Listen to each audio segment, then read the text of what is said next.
We go to item number 50. Okay. Fukushima. This is the big item. So I know people want to talk about this, so please come forward. How many minutes are you going to do? How many minutes are you going to do? How many people are coming forward? We're going to have 1 minute rule in effect. Thank you. So yield, people can yield, obviously up to 2.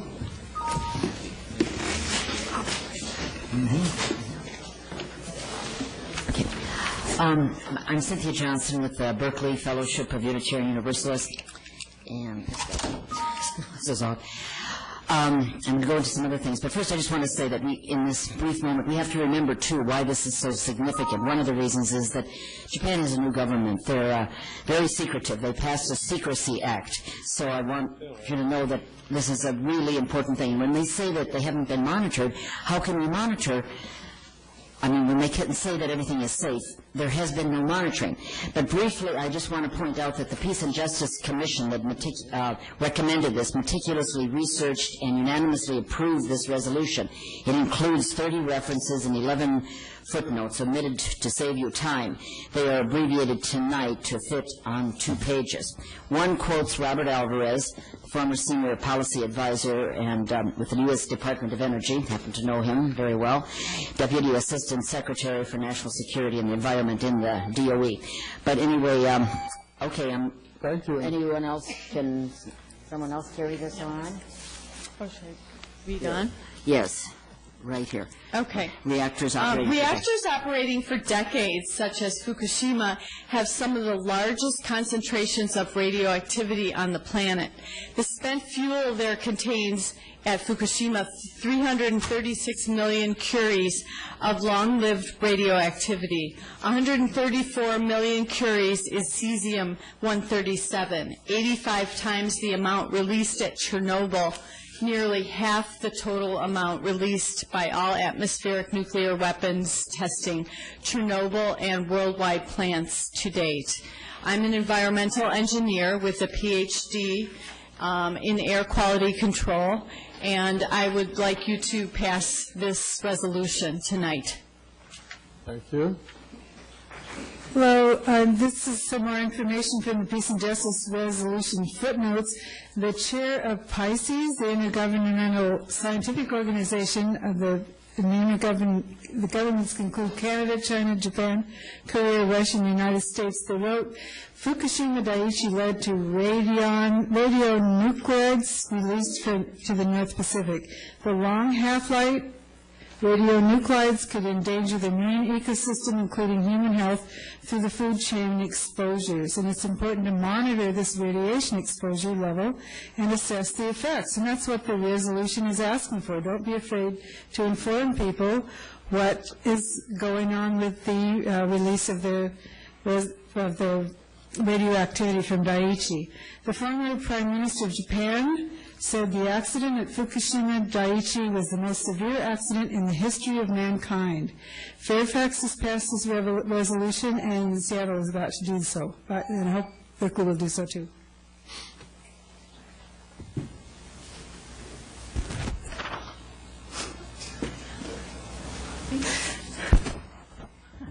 Good evening, everyone. My name is Toshiko Watanabe. I'm from Japan. And I'd like you to adopt the resolution as approved unanimously by all 9 Peace and Justice Commissioners, because there is maybe you're very busy to see the Japanese newspapers, but here is a very threatening news from Tokyo GG Press. Okay, highest ever radiation detected in Fukushima plant well. According to TEPCO, 63,000 becquerels of radioactive materials were measured per liter of groundwater in a well at Fukushima number 1 on yesterday. The previous record was only 67 becquerels. Thank you. 3 emit. Okay. Somebody needs to read you one more time. Hi, good evening. as many of you know, I spent 13 years in the nuclear engineering department at Cal. So I'm very familiar with the construction of the reactor. I'm not going to go for scare tactics or anything. The reactor was designed poorly. And also, the way it was built was very poor, and Japan cannot deal with the problem alone. I don't want to talk about what contamination or fish or thing. That is not, I think, big part of it is exaggerated. But the biggest part of the story is Japan by itself is not capable to fix the problem. We need to get the United Nations, we need to get the United States, other countries. It is a big problem. In fact, if it's not dealt with, it really could exceed the damage that was done by Chernobyl. And many of these are human errors, don't forget that, just as Chernobyl was. Chernobyl was chemical accident, not nuclear, but it ended up to be a disaster. Thank you. Okay. Hello, I'm Nick Thorpe. I'm a resident of Berkeley. I've been researching the Fukushima Daiichi nuclear accident for a year and a half, getting my information from government sources and nuclear industry sources. I can guarantee you, it's getting worse and worse, and it's not being dealt with at all by TEPCO. They don't really have a plan. So for that reason, I urge you to adopt a resolution, but also I'm aware of the concerns here that you don't want to stir up people's fears needlessly, and I agree with that. There's been a lot of hysteria, and I think the only antidote for that is consistent, transparent monitoring. Let us know what's actually happening with our air, water, food, and make the results available to people so they don't have to worry. Thank you for your time.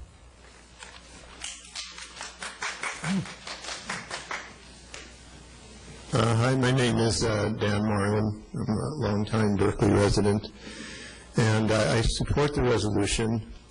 All of the points are important, but the one I'd like to address briefly is the final one involving a resolution to get more technical expertise on the scene.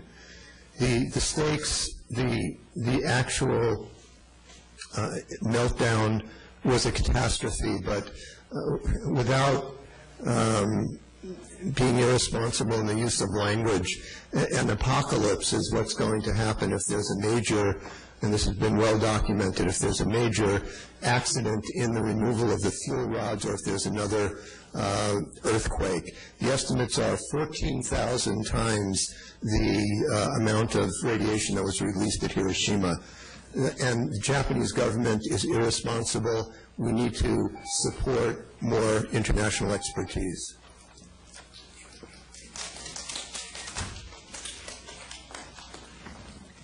Hi, I'm a Berkeley resident. The Japanese government has been refusing to take any help from outside because they think they are capable to contain this accident, but they are not. They can't.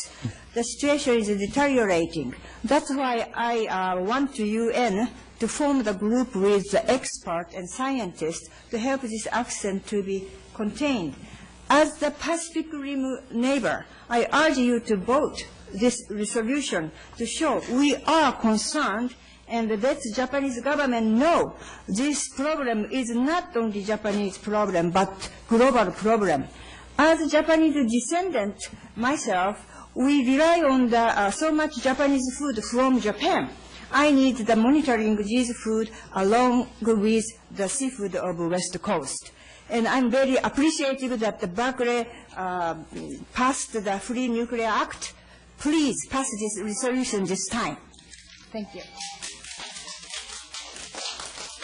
My name is Holly Harwood. I have a statement from Dr. Mark Sapir of Berkeley. He's the former acting health officer for Berkeley's health department, and he wrote, I agree with the resolution that the ongoing Fukushima tragedy is of great importance to us all. A comprehensive international effort to eliminate the danger that Fukushima may grow into a worse catastrophe is surely called for. I hope that the Council will pass this resolution. Thank you.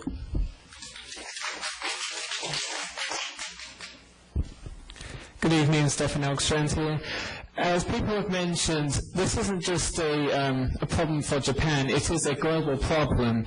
And we see how many people in the Berkeley community have come out here expressing concern about the situation in Fukushima and how it affects us here in Berkeley.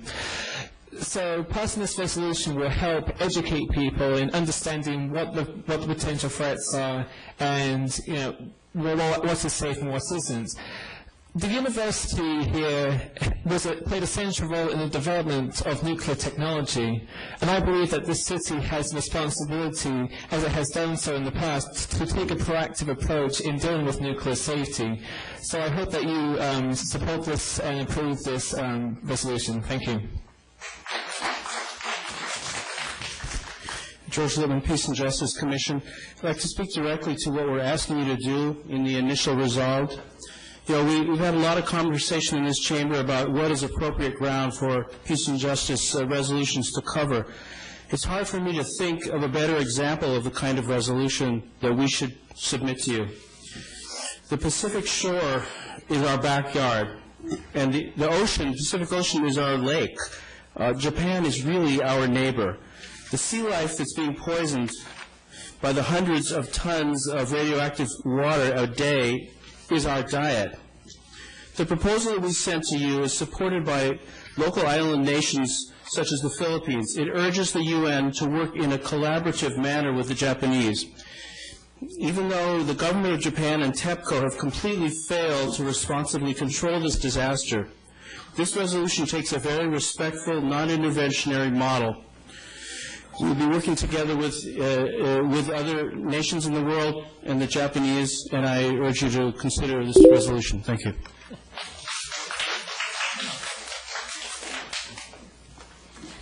Good evening. My name is Julie T. Underhill, and I speak in support of the resolution to reduce Fukushima Daiichi nuclear reactors. Like many others, I believe this catastrophe is one of the greatest threats and greatest technological challenges ever to face our species and our planet. Akio Matsumura wrote that releasing the cesium-137 stored at Fukushima would, quote, destroy the world environment. This is an issue of human survival, end quote. The cesium-137 is roughly 85 times the amount released at Chernobyl. We cannot afford to pretend this isn't affecting us on the U.S. West Coast when there has been a 25% increase of babies born with thyroid disease in just 1 year. We are all guinea pigs for the most atrocious effects of this contamination. The UN should organize an independent assessment team, and our city council should inform the public of elevated risks and possible treatments for exposure. Thank you. Good evening. My name is Ina Shapiro, and I'm a citizen of Berkeley and also one of the experienced victim of Chernobyl. I was born in Belarus, and what happened I was 3 years old when the accident happened, and by the age of 7, I developed an immune disease. For a whole year, I had to be hospitalized and had a bunch of infection disease in my body. I do not wish for any child to experience this, and knowing, according to Yabukom's book, that this Khrushchev caused 20% only children to be healthy by the year of 2000.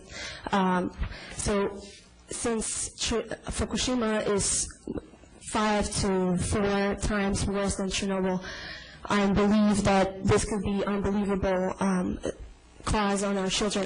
Being a mother, I beg you for not putting myself as a parent in the same situation my parents were put, and move to the United States to run away from this situation.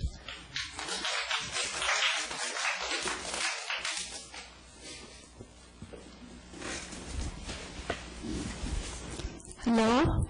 Thank you so much for staying so late. And my name is Osaka Dandes, and I've been living since end of late 70s, all this time. And in end of 80s, I saw all over Berkeley had nuclear-free Berkeley everywhere. So I said, wow, that's great. And then 1992, we started the Plutonium Free Future to protest plutonium shipment from France to Japan. And then, so I feel I've been doing as much as I could, and then Fukushima happened.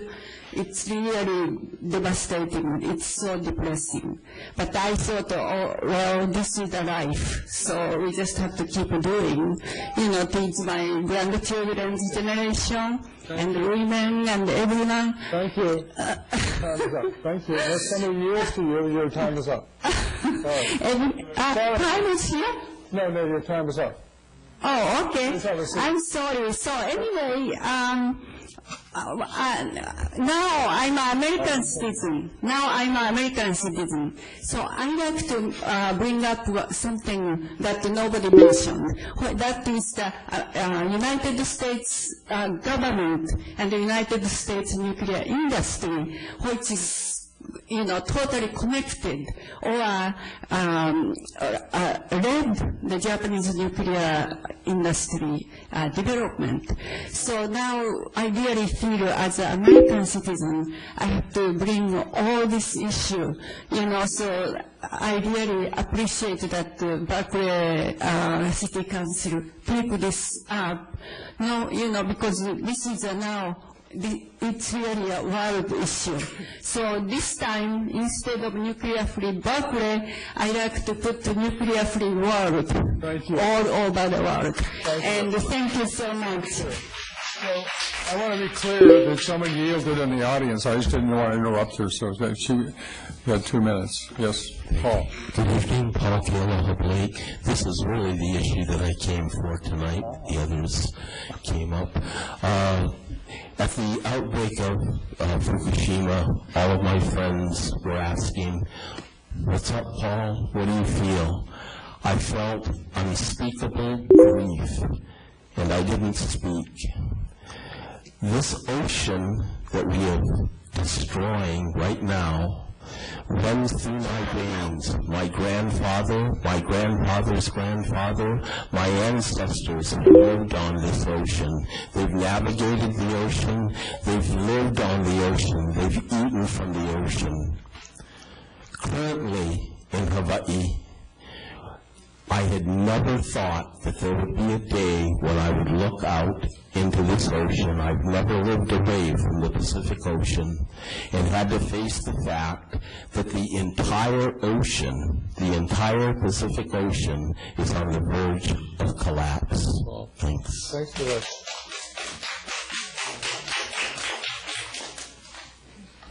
Hi, my name is Ariel Curtis. I just wrote a little brief something. I'm in support of the resolution. Right into the mic. So there you go. Thank you.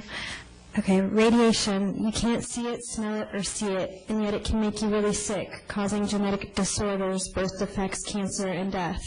Especially at risk are children, elderly, and those with compromised immunity. TEPCO has had several accidents due to human error that they haven't been forthcoming with, and the Japanese government has done things like raise the number of radiation becquerels that a human can safely be exposed to, rather than be honest to people and evacuate far-gone contaminated areas. Getting an international team of specialists to Fukushima is necessary. The new Japanese Secrecy Act will put more people at risk through information cover-up. It will be more difficult for us to be informed, and thus international intervention is called for. Please support this and be a voice for the Japanese children and the children here as well. It is a human rights issue. Vote for this resolution. Thank you.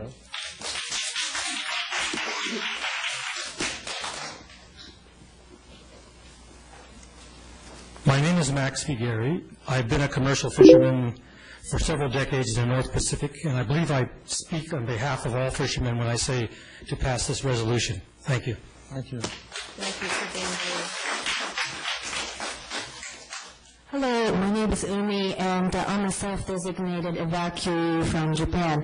And really simple things. My aunt lost 2 of her fingernails and still bleeding because of due to the radiation. And we have a family member whose baby was born with the brain outside of the head. And why it is happening? Because none of Japan or U.S. can take care of this, not anymore. And we ask you to pass this resolution because Why? Because we lack data. We lack data for the uranium mining people in Navajo Nation. We lack this information for contaminated lands like Hunter's Point.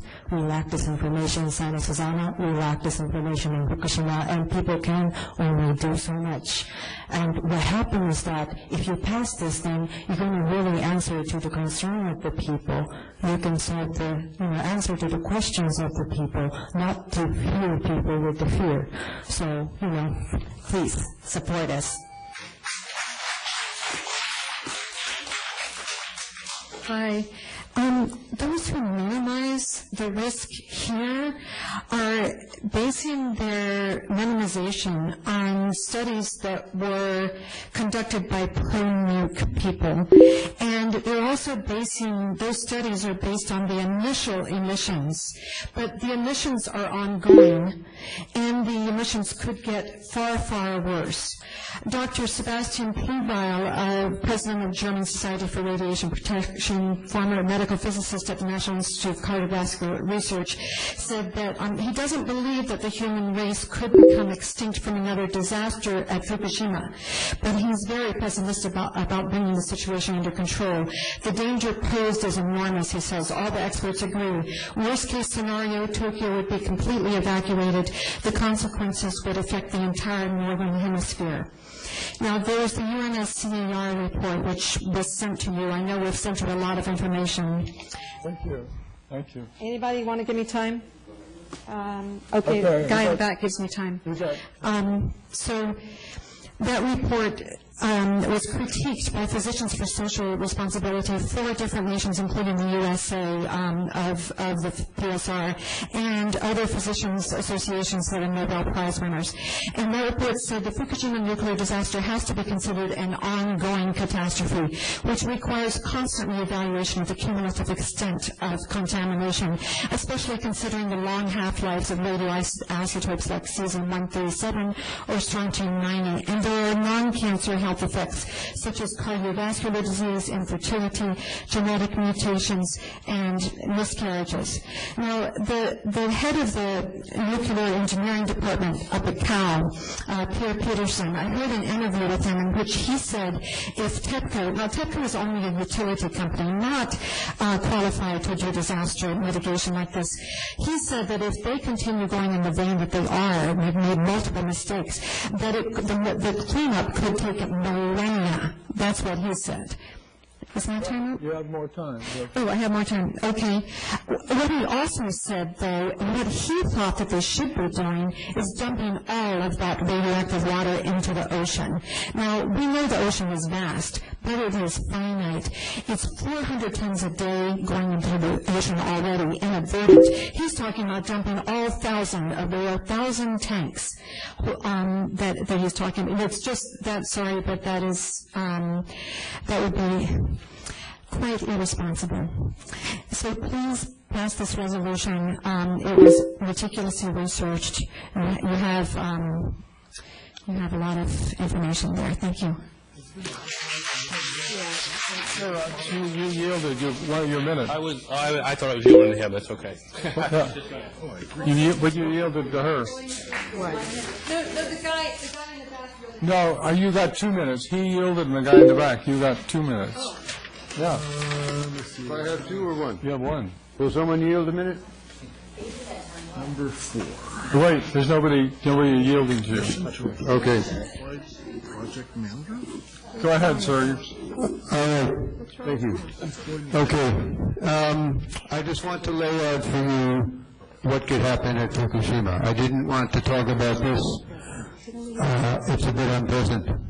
If another earthquake strikes the plant, another magnitude 8 or 9, everything could go. The spent fuel pool everyone's talking about could drain. There's sea levels that could drain. Once they break, the buildings are already shattered, if any of you have looked at pictures. Once these spent fuel pools drain, the fuel will melt down. Once the radiation goes up, the people will leave the plant. And if the people leave the plant for any length of time, the whole plant is going. And we're talking about a disaster. It's hard to imagine, But that isn't the end of it. There's another nuclear plant 7 miles away. If that plant goes, everything goes. Thank you. Sure. Is there anybody else up this gentleman? Okay. You're the last speaker then. My name is Hercules Morphopoulos. Here it is. Hi. Right in the mic. My name is Hercules Morphopoulos. I've been in Kensington since 1960. Dr. John Goffman has done a lot of research on radiation. There is no such thing as a safe dose, and it's cumulative. We cannot trust capitalism gone wild, governments in cahoots with, what does the Pope call it, unrestrained capitalism. Political bodies have to give voice to the people that this is a dangerous thing. It changes the planet. We've got to end it. Thank you. Okay. Thank you. Councilmember Meyer is recognized. Thank you. I am planning to support the recommendation. One small change. Tony, I really wish that we could solve this. See that heart where you say solve it? Well, I'm very worried about that. Initially, last week, when this came to us from Councilman Worthington, it had no references at all. And so it was late in the night, in the evening, and it's a big topic, so we postponed it. And in the meantime, I had looked at the General Assembly Scientific Committee, and I looked at what their findings were, and it seemed to me like they were handling it. Well, they weren't, because when you look a lot more deeply and you look into the critique from the Physicians for Social Responsibility and other bodies, you see that, well, just a couple of things that I would like to read. They're very respectful, I have to say. This scientific committee presents its annual report. They presented it in October. The report reads, no discernible increased incidence of radiation-related health effects are expected among exposed members. As physicians and scientists concerned with the human right to health and a healthy environment, and these are people who have been on the ground, we respectfully disagree. Scientific literature and current research in Fukushima give no justification for such optimistic presumptions. We appreciate their effort to evaluate the data. Maybe some of their work will be useful,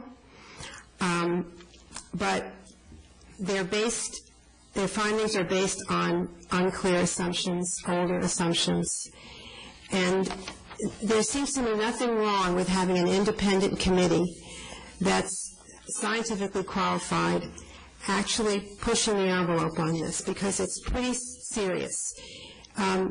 There's very possibly more earthquakes that could happen, and I think it's very serious. Having looked through all of this, I'm quite sobered by it. I am recommending that we take one clause out. And that's the clause about the public health department in the city of Berkeley, because we have had a 25% reduction in our funding. This is the clause that says that we have to instruct our health department to research, inform the public, elevated risk from seafood, et cetera, et cetera. We're a small city with a public health department who is way overworked and overstretched. There's no way we're going to be able to do this.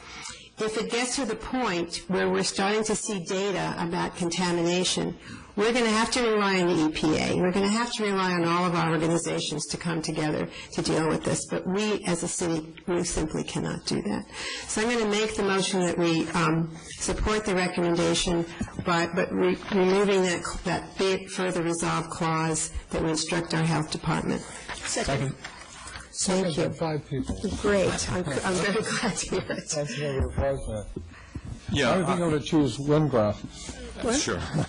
She was the loudest. I want to make a couple of comments. First, the resolution really makes 2 recommendations. And the first one, as Councilmember Miles said, having an international body look into what happened is a very good one. I mean, the TEPCO messed up. The Japanese government hasn't managed it very well.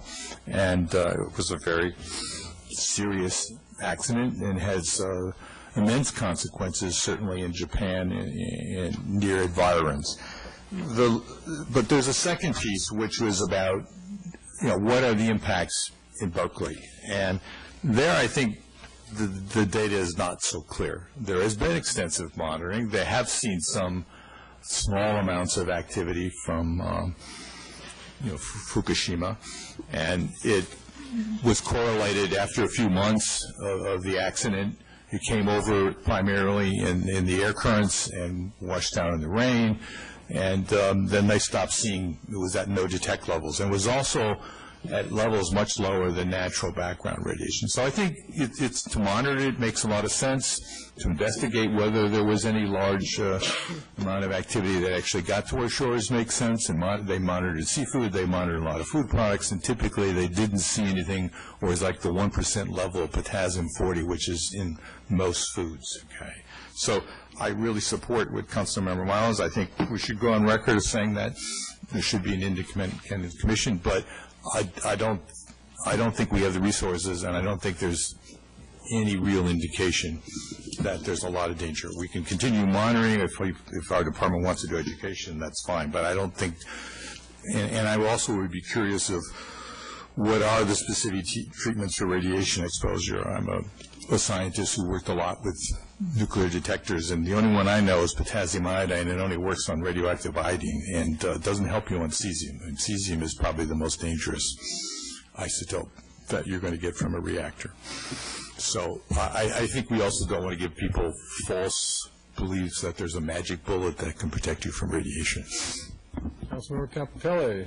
Yeah, I was, I guess, one of the 5-seconders of the motion, and I appreciate you letting up on our health department. I was going to ask the city manager whether we had the resources and actually even the capability of fulfilling this this second resolve. But I'm wondering if we could include it to the degree that we say that the council of the city of Berkeley requests that the State Department of Health do these things, because I think that it's only a request, obviously, but it seems to me it's something that is definitely in their purview, and they should be informing the entire state.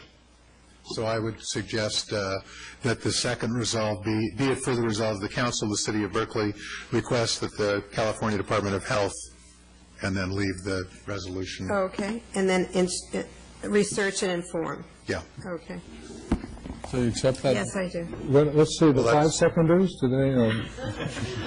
Okay, I'm very much in support of Councilmember Mayo's amendment. I was actually thinking along the same lines. I think it's very important to monitor, and I think that the UN Commission is a very, very good idea. I want to point out that the item actually says fiscal impacts none, and that if in fact we had passed the clause regarding our health department, the fiscal impacts would have been huge. Yeah. And so that's misleading, and I think we all need to be very, very cognizant of the fact that every time we make a request, there are financial implications usually. So I'm going to support the motion. Well, I seconded it. Yeah, you did, Councilmember Anderson. Councilmember Anderson? Yeah, I'm certainly going to support the motion. I guess if you live long enough, you collect stories. I'm going to tell you one. And I'm going to tell you why 1979 was the last time I read anything George F. Will ever wrote. At that time, The China Syndrome came out, the movie The China Syndrome, about a meltdown in a plant in California. George Will wrote this scathing and scurrilous article condemning Michael Douglas and Jane Fonda and the whole Hollywood industry for raising such fears of an event that could never happen. 2 days later, 3 Mile Island happened. And we had a meltdown there. And I'm telling you, people in Philadelphia were close to 90 miles away from Harrisburg and 3 Mile Island, but people were getting out of Dodge because the cloud was blowing this way, and they had no real answers, and the owners of the plants fed us like they do mushrooms. They keep you in the dark and feed you crap. And so that's was a big area of suspicion of government and industry collaboration and even so-called journalists jumping on the bandwagon with their right-wing rhetoric, supporting anything but what was actually happening. So to me, this is kind of a rerun of this. We got the industry and those associated with it reassuring us that none of these terrible things can come to pass. But at the same time, we have living proof, you know, that these things, with their half-lives of some of the life expectancy of people in this room, you know, are a real danger, and they ought to be investigated. And, you know, we always get this notion that we always have to go it alone, and we have one health department, and we can't afford to do this or that. But these are situations that affect cities and municipalities and states all up and down the West Coast. You know, with some initiative and some organizing, we might be able to get a critical mass of people that are concerned enough about this and voice this to their representatives so that something doesn't get done and we don't kick the can down the road for budgetary reasons when we could be doing other things as well. So, thank you. Councilor Worthington.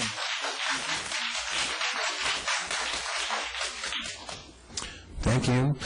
I think I've heard various discussions of this proposal over the last few weeks, and I think, you know, tonight what we're seeing is an affirmation that the work of the environmental activists, the work of our Japanese citizens and people of many ethnicities working to educate people about this nightmarish situation is paying off in, you know, actual public support for this step by the city of Berkeley. I think it's really important to include in our comments that in voting for this item, we are not attacking the government of Japan. This is not a statement against the Japanese government.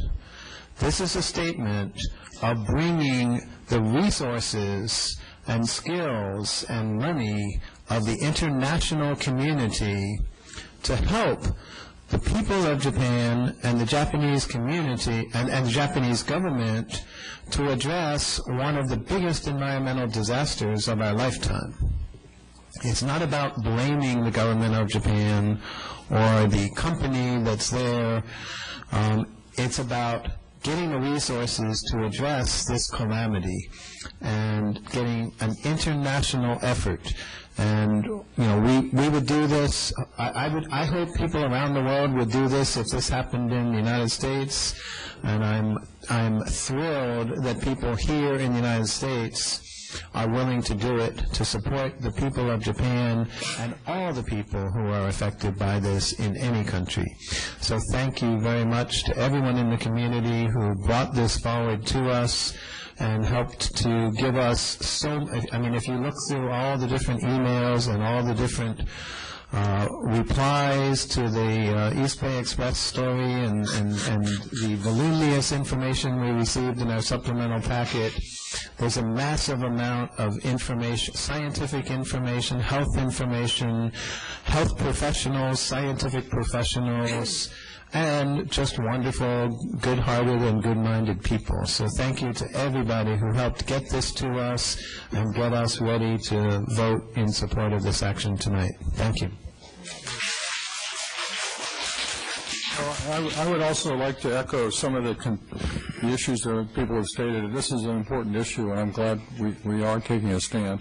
And I'm also very appreciative of the fact that Councilmember Capitelli has made the amendment that he did, because it is appropriate for the state to look at this. This is a state problem. The state health department should be involved in this. So I don't think there's an objection to us all being voted aye on this. Am I correct? Okay, it passes unanimously. We now go to our last item of the evening, which is item number 52, and I'm going to step out for a moment. Thank you.